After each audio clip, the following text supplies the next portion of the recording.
どうも、ロジアスです。ちょっと体調を壊していたのと、仕事がすごく重なって忙しかったのもあって、少し久しぶりのアップになってしまいました。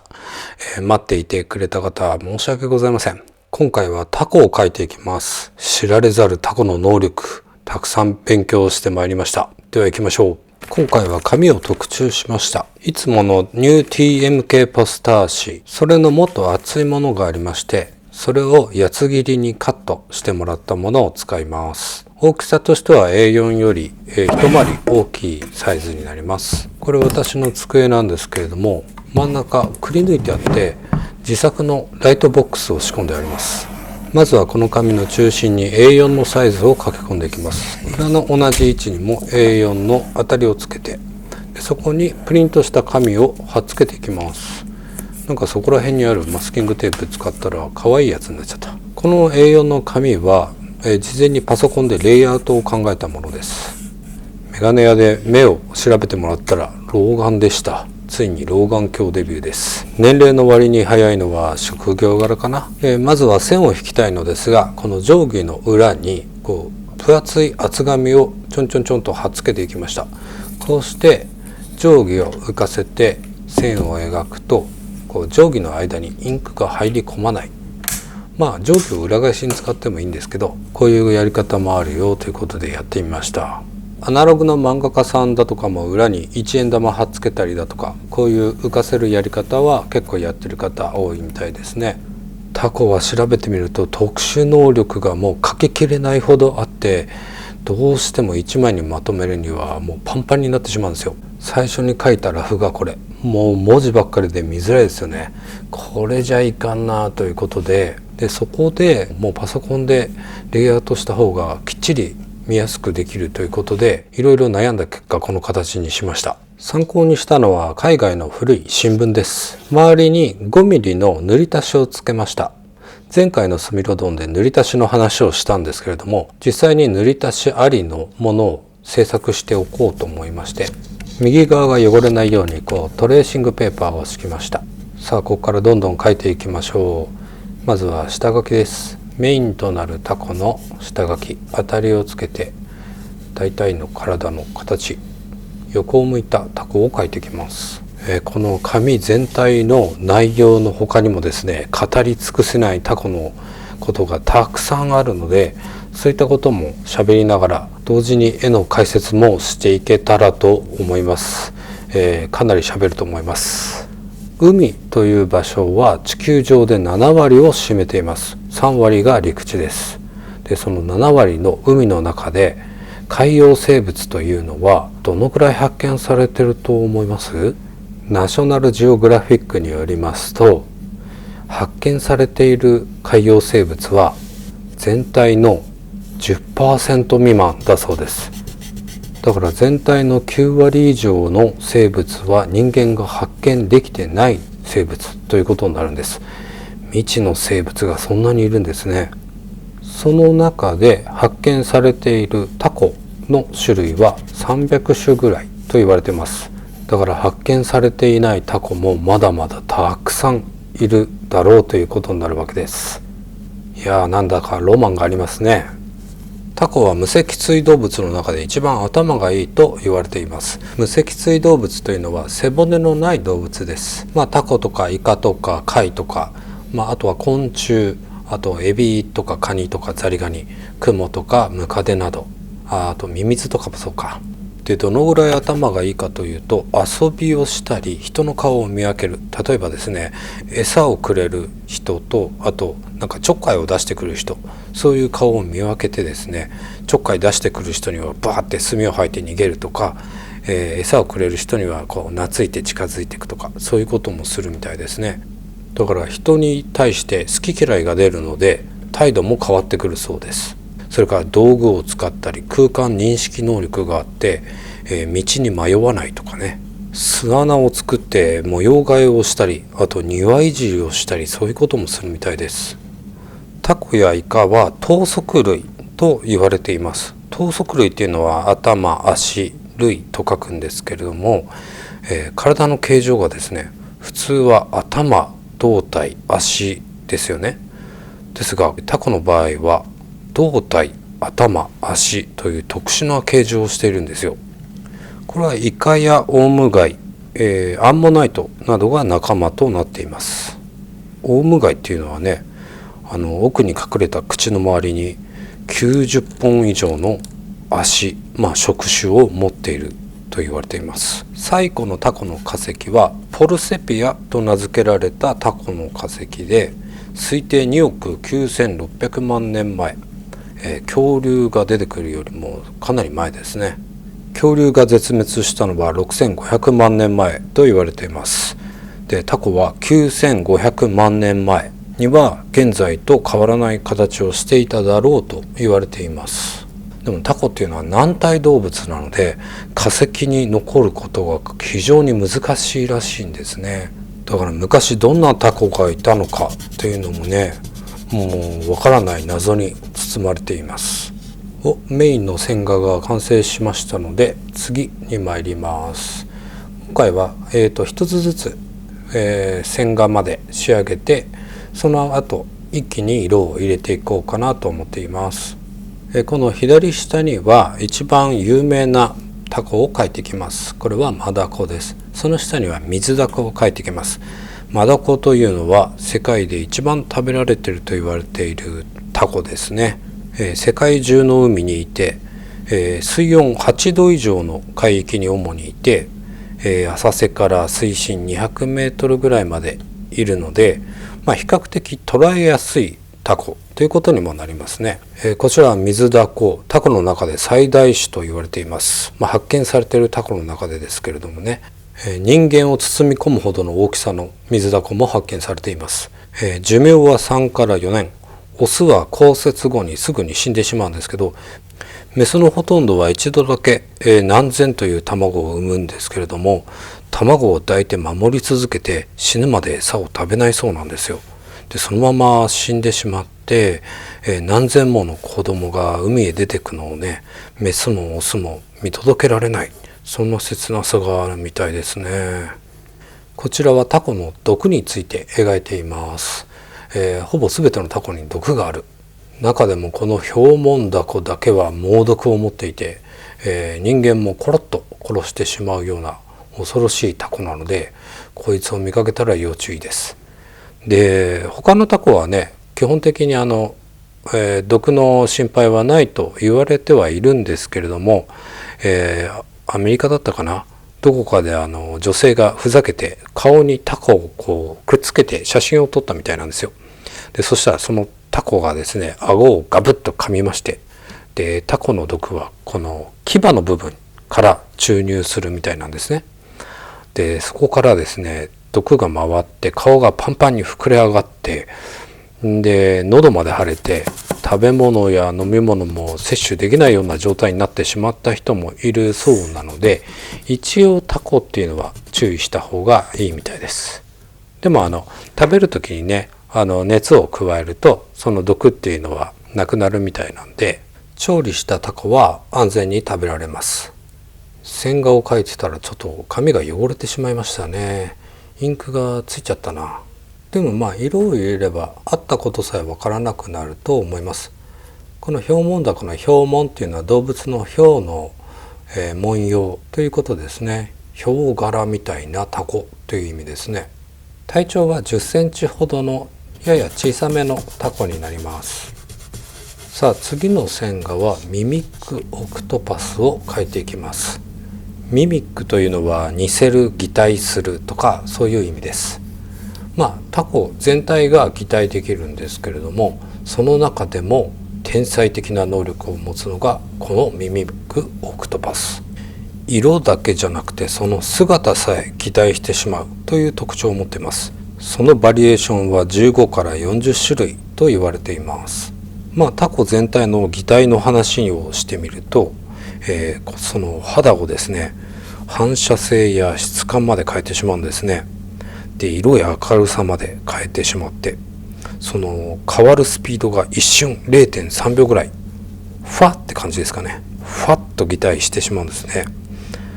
カメレオンはだいたい20秒ぐらいかかると言われてるんですよ。ゆっくり擬態していくんですね。だからカメレオンがタコの速さを見たら真っ青になっちゃうんじゃないでしょうか。またこのタコの足、触手というのはですね、切っても再生してくるんですね。ドラゴンボールのピッコロさんみたいな感じですね。時間はかかると思うんですけど、その再生の段階で枝分かれする場合があるみたいで、この枝分かれの最多記録が96本ということで、三重県の水族館にね展示されてるみたいです。ストレスとかでね自ら足を食いちぎるということもあるみたいなんですけど、足を失うと動脈の血を止めるみたいなんですね。でその切ったところが少し盛り上がってくると、でゆっくり再生してくるということらしいんですけれども、その切り離された足は自力で動いてですね、数時間動き続けるみたいなんですよ。だからその本体が逃げるまでの目くらましになることもあるそうです。トカゲの尻尾も再生しますけど、もともとあったものより質は落ちるそうなんですね。だけどタコは、吸盤までオリジナルのまんまかなりの精度で生え変わるそうです。でもストレスとかで自ら切断した足は再生できないみたいです。こちらは吸盤についての、内容です。吸盤の絵なのでもう丸をたくさん描いてしまおうという絵にします。で背景のところにもね、水の泡のようなもので、画面上いっぱいに丸を広げてみようかなと思ってます。タコは8本の足を自由に動かせますけれども、その中でも、一個一個の吸盤も自由に動かせるということで、引っ張ったり剥がしたり、あと回したり折りたたんで物を掴んだり複雑に使いこなせるそうなんですね。でこの味覚がそこにあるっていうのもびっくりですよね。食べる前に味がわかる。だからチョコレートプラネットのこれ絶対うまいやつっていう歌がねまさにハマりますよね。なんか私はそれを歌いながらタコが魚とかを掴んでいるようなそんな絵が浮かびますけれども、タコはですね腕の筋肉もすごくてですね、体重の100倍の力があると言われてます。だから擬態もできて、皮膚で光や色を感知できて味まで分かって精密な動き一つ一つまでできて、その上力まで強い。恐るべき特徴だと思いません？これなんかもう最強な生物の進化系？なんかそんなような気がするんですよね。その能力たちを機能させているのが、脳みそだったり心臓になるわけですけれども、この心臓や脳みそも一つだけじゃないっていうのもまた驚きですよね。足一本一本その複雑な動き、あと吸盤一つ一つの動き、また味覚だったり光を感知したり、そういったことは足一本一本独自に制御しているらしいんですね。その一つ一つの思考だったり情報量を一つの脳みそじゃ処理しきれないので、足の付け根に、それぞれ神経の密集している部分があって、そこで考えて、情報を処理して必要な情報だけをメインの脳みそに伝えているということなんですね。だから足一本一本に脳みそがあって、で種の脳みそがあって、全部で9つの脳みそがあるというふうにも呼ばれてるんですね。またその足一本一本、吸盤一つ一つ、また墨を吐いたりだとか、あと擬態したりだとか、もうとにかく筋肉が活発に動くので大量の酸素を体中に運ぶ必要があるんですね。そこで心臓が一つじゃ足りないのでエラ心臓というのも左右に一つずつ、だから全部で3つの心臓があると言われています。でその血液は血液中の銅が酸素を運ぶそうなので血は青いそうです。でも空気に触れるとすぐに赤くなります。で人間の場合は鉄分が酸素を運ぶのでもともと赤い色をしているということらしいですね。このロートと書かれている部分ですね、この中に肛門や墨袋があって、ここからうんちだったり墨をブワッと吐き出します。でこれは横側についているように見えますけれども、タコの体は左右対称になっているので、このロートは体の裏側、真ん中のあたり、目と目の間ぐらいのところについているそうです。でそれが、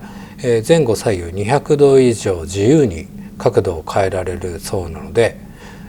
前方に墨を吐き出す時は左右どちらかのこの前向きにこう出てくるんですね。それが口のように見えたということなんですね。ちょっと、ミスしちゃったところ、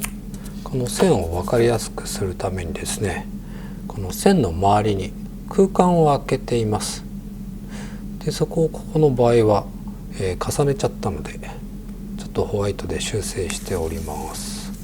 はい、こんな感じで今回は線画これで完了となります。色塗りを始める前に今回はホルベインの絵の具を結構使っていこうかなと思っているので、ホルベインの絵の具のためのパレット作りをしています。うちにあったアルミケースにマグネットシートを貼って、でこの白いのはハーフパンと呼ばれるものです。それに絵の具を一つずつ置いてって番号をつけて、でこれは色見本ですね。チップのように小さく色見本を一つずつ作っていきます。でその裏にまたマグネットシートを一つずつ貼っていきます。そうすることでこう位置を自由に変えられるという利点があります。だけども100円ショップのマグネットシートだと、少し磁力が弱かったですね。上の方はパチッと決まるんですけど、こっちは絵の具で少し重くなっちゃうので、その重みに対してマグネットの磁力がちょっと弱いかなと思いました。だから強いのが見つかったら貼り替える予定です。ついでにこちらの固形水彩の方も、色見本を作ってみました。色を選ぶときにどちらの絵の具を使おうかなってこう比べることもできます。固形水彩ってホルベインの透明水彩より彩度が低いって言われてたんですけど、比べてみるとそんなこともなかったですね。こちらもこうやってパカッと外れて入れ替えることも簡単にできます。これいいなと思ったらいいねボタン、またチャンネル登録、コメントなどよろしくお願いします。いつも楽しみにしています。では塗ってまいりましょう。色見本を並べてどの色を使おうかなってこうシミュレーションすることもできます。今回はここに並べた色をのせてってみます。前々から使ってる色も言えたらいいんだけどなと思っていて、それを言うと喋りの尺が伸びるし、アイコンで出すのもちょっとうるさくなってしまうからどうしようかなと思ってたんですけど、こうやって置いとくと分かりやすいかなっていうので、そういった利点もありましたね。ここのイラストは体の構造を分かりやすく伝えるためのイラストなので、色は分かりやすくシンプルに色分けして描いていきます。口から入った食べ物が肛門に至るまでは肌色で描いて、その他の期間は色分けして描いていきます。ここで余談なんですけど、ヨメアスにはお兄さんがいて、ギアニアスと言っときましょうか。ギアニアスはですね、釣り基地なんですよ。釣りが大好きで、小学生の頃からやってたみたいなんですけど、すごく詳しいのですね。でタコを釣った時に、タコが体に腕とかに絡みついてくるとしますよね。絡みついてくるとですね、吸盤とかで張り付いてなかなか取れなくなっちゃうんですよ。それを一発で取る方法があるそうなんです。一発でそのタコがおとなしくなるそうなんですよ。さあそれはどんな方法でしょうか。シンキングタイム。これはギアニアスの先輩の釣り師から教えてもらった方法らしいんですけれども、その釣り師がギアニアスに向かってひっくり返せひっくり返せって言ったらしいんですよ。答えはですね、このロートが出てくる部分、頭の後ろ側のこの境目っていうんですかね、胴体と頭の境目、そこの部分ってなんかこうヘルメットをかぶったような形状になってるんですね。そこをガバッと持って T シャツを頭にかぶるようにぐるんとひっくり返すらしいですね。そうするとタコってね、一発でおとなしくなるそうですよ。YouTube で検索してみたらその映像ありました。タコの頭をひっくり返すとおとなしくなるっていう映像が見つかりました。検索して見てみてください。さあこちらのイラストは先ほども言ったように三重県の水族館で展示されている、実物の標本があるんですね。その一部を模写して描いてみました。この右上の方の枝分かれしているものですね。1本が2本になってそれがまた枝分かれしてっていうのがわかるかなと思います。ちょっと写真で見るとグロテスクに見えるかもしれません。タコってねどうしても水揚げされるとヌメヌメでねなんかドロンドロンドロンっていう形をしているのでちょっとあんまり得意じゃない人も多いかもしれないんですけどね。さあここからのイラストはですね1枚ずつ少しずつ描き方を変えていこうかなと思っています。マスキングを多用していきます。マスキングの付け方も1枚ずつ変えていこうかなと思っています。こちらはまずタコの部分にマスキングをして、その周りの水の部分そこにこういう丸い、ポツポツと水滴のようにマスキングをしていきます。でそこに色を塗っていきます。でこれマスキングポツポツ丸いのを剥がすと、白い塗られてないものがこうできますよね。でこれが絵の具が乾いたらまたマスキングをのっけていきます。少し重なっている部分があったり大きさもランダムになるようにのせていきました。でそこにまた色をのっけていきます。で乾いたらマスキングを剥がしていく。さらにまた同じことをもう一回します。またランダムにマスキングをのっけていきます。ポツポツポツと。でまたそこに色をのせていきます。使う絵の具も1回ずつ変えて最初はホリゾンブルー、その後コバルトグリーン、その後コバルトブルーを使いました。それで剥がしてみるとこの泡みたいに見えてその泡も、濃が幾重にも重なって見えるようなことを狙ったんですけれどもこのタコ黄色く塗ったのは単純に青系と黄色の組み合わせが好きっていうのもあるんですけどタコって擬態して色が変わったりするので何色で塗っても別に正解になるんじゃないかなと思います。だから自分の好きな色で塗っちゃって全然ありだと思いますね。この色は絶対嘘だろうなんて言われないと思います。黒くなってるタコもいれば紫もいるしピンクっぽいのもいるし、この黄色もいるしましてやタコの容体なんてみんな透明ですからね。なんか頭の内臓がちょこんと見えてて体全部透明なんですよ。すごく綺麗で、大きさや体のバランスもそれぞれで、触手が細いタコもいればなんかぶっとくて短いのもいますね。ファインディングにもに出てくるパールっていうちっちゃいタコがいるんですけどそれはメンダコといってとってもね可愛らしいぴょこぴょこしたタコですよ。なんか陸に上がるとドロドロにスライム状になんかこう原型をとどめないような感じになっちゃうみたいなんですけど体の柔らかさっていうのもそれぞれですね。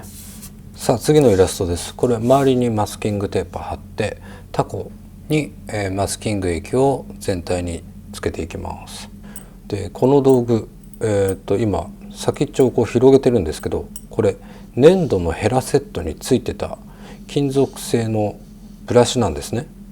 それを広げてマスキング液をここにつけて、スパッタリングのようにマスキング液を飛ばせないかなって今これ実験してます。どうやったらうまく飛ばせるかなと思ったらこうやって叩くのもいいな。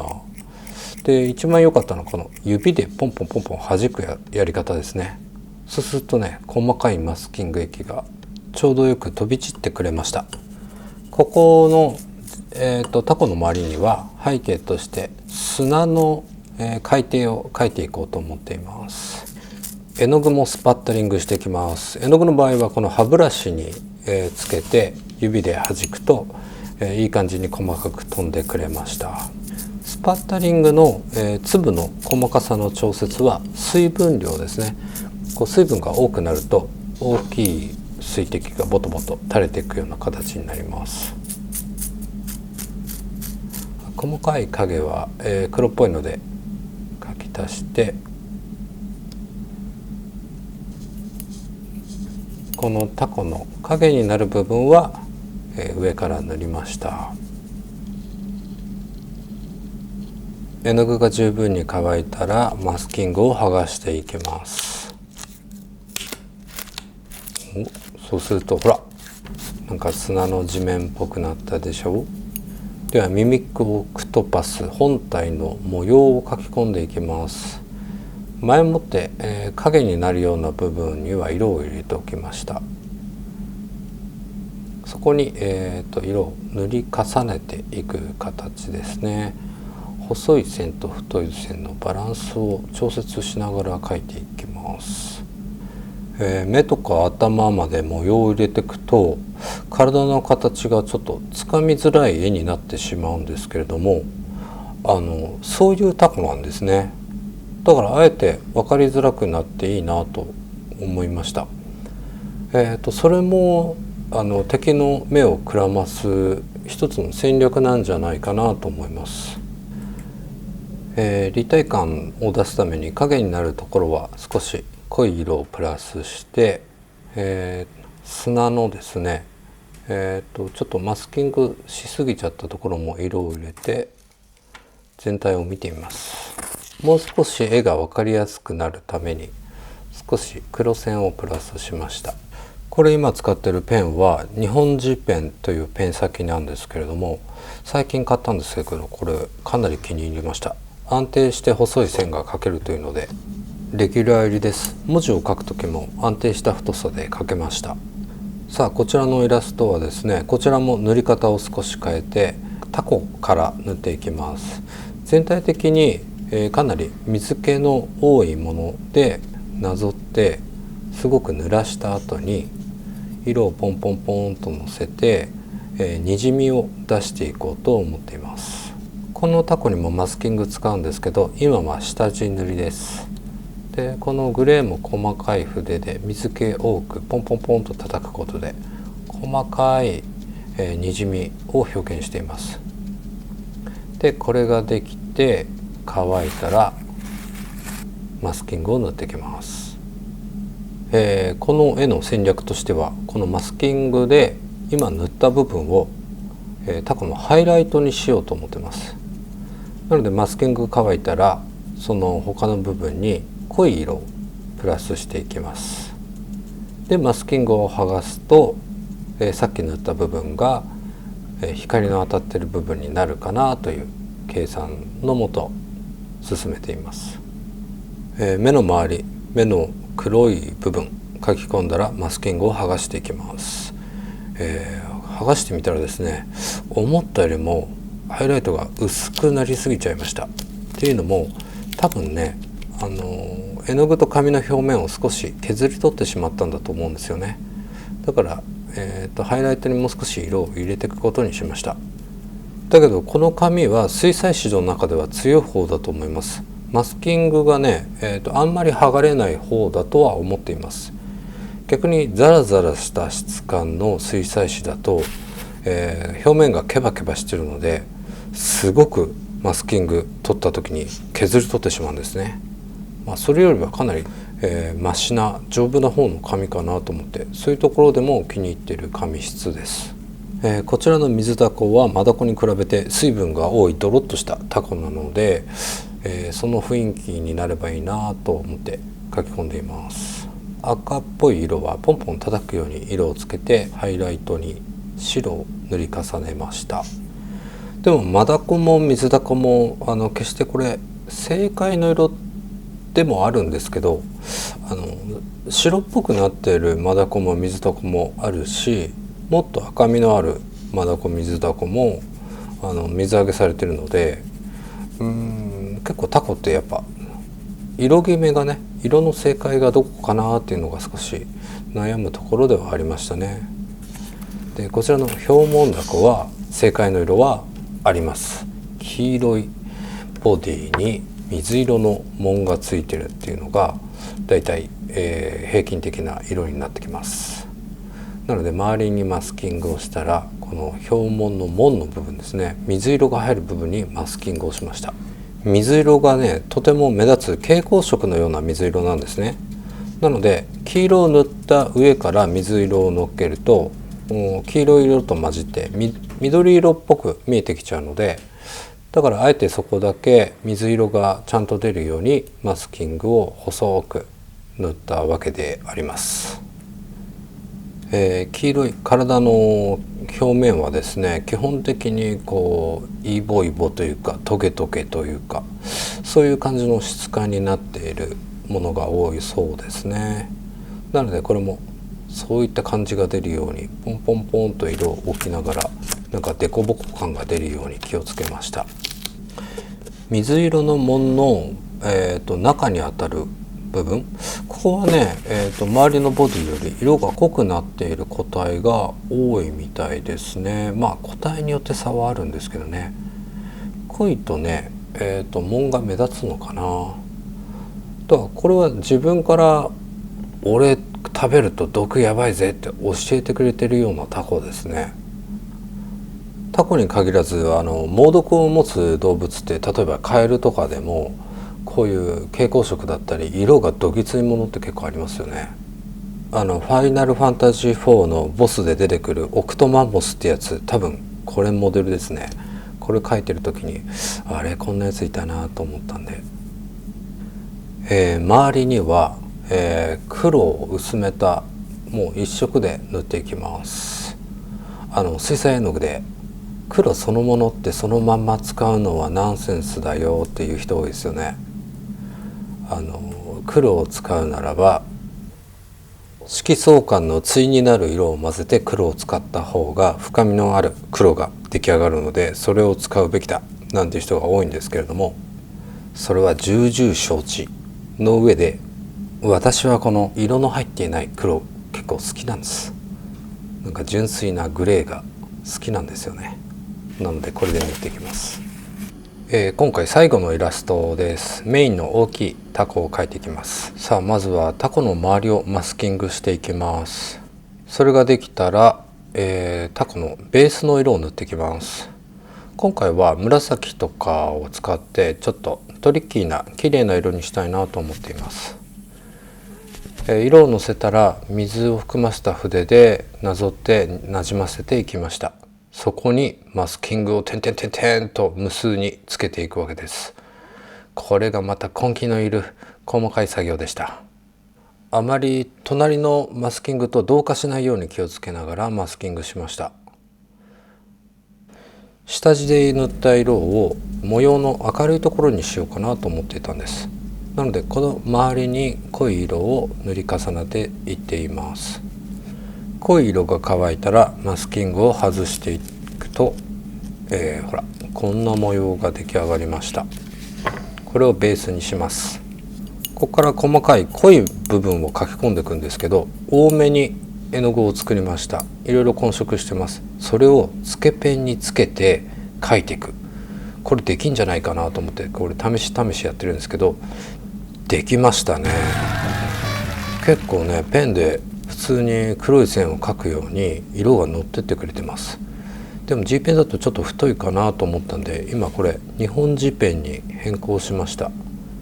日本字ペンの方が安定した細い線が描けるので、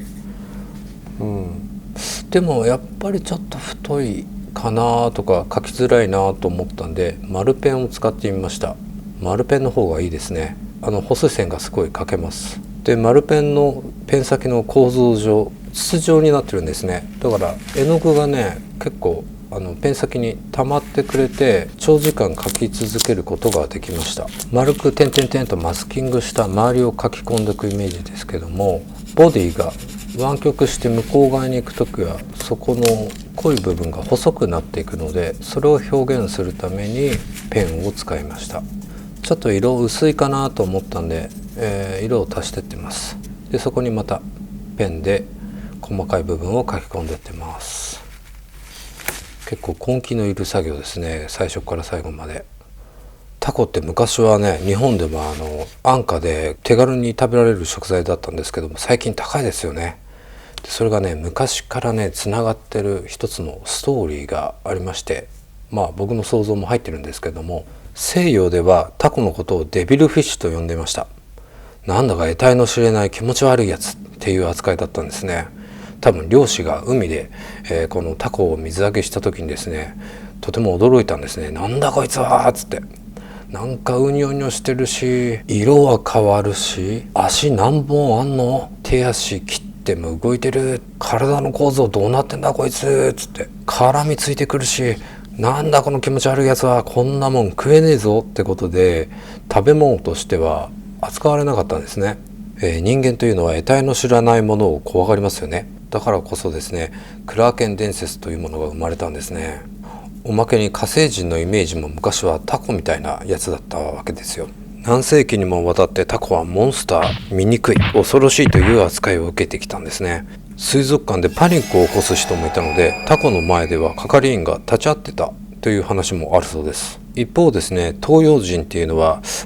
何でも食べてみるっていう習性があって、例えば中国ではタコをまず揚げてみるとか、日本では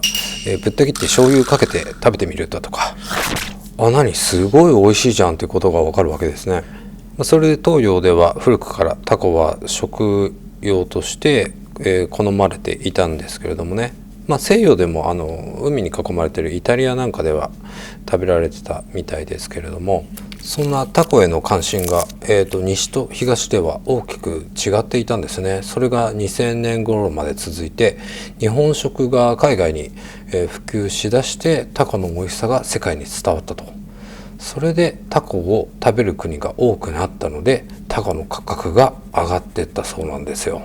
そういったところに、ウクライナへロシア侵攻とか、そういうことで物価も上がってたということが背景にありますね。さあメインのイラストも出来上がったので、細かいところを修正して、これ仮に枠を作ってみました。 A4 のサイズはこのサイズになります。本になった時にね、できるサイズが今の枠のサイズということになります。で今回は塗り足しをつけたので、せっかくなので、塗り足しまで何か色をのっけてみようということで、古い新聞、海外の新聞を意識しているので、ちょっとグレーで周りを色付けしてみました。真ん中のところにも折り目になるように少しグレーものっけました。それと最後にですね、水で結構薄めたグレーをスパッタリングのようにこの歯ブラシでピョピョピョと飛ばして少し、シミをつけていきます。再生紙によくあるような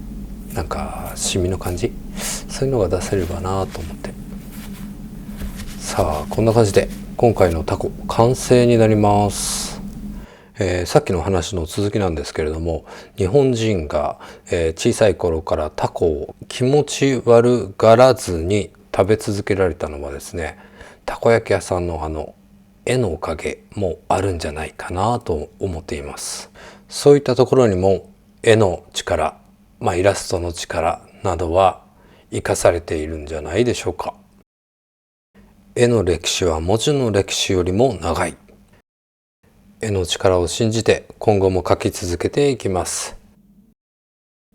もうタコが食べたくてしょうがなくなっちゃったんで、ちょっとたこ焼き食べに行ってきます。